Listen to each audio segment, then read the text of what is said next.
May diabetes ka ba at nasa 50 years old ka na o higit pa? Alam mo ba na dapat mo nang baguhin ang lahat ng ginagawa mo para sa diabetes mo?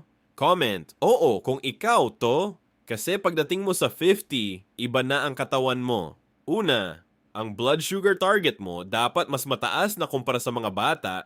Pangalawa, ang hormones mo nagbabago na kaya mas mahirap kontrolin yung glucose. Pangatlo, ang exercise mo dapat iba na, hindi na pwede ang ginagawa mo dati. May mga warning signs pa na hindi nararanasan ng mga bata tulad ng biglang pagkalimot, pagkakauntog, o pagiging malabo ng mata. At ang gamot mo, dapat mas exact na ang timing dahil hindi na ganun kabilis ang absorption ng kidney mo, pati ang pagkain mo, dapat adjusted na sa bagong taste mo at sensitive na tiyan. Pero ang pinaka-importante, huwag kang mag-isa sa laban na to. Kailangan mo ng family support dahil proven na ang isolation ay nakakataas ng blood sugar. Follow mo ako para sa mga age-specific tips.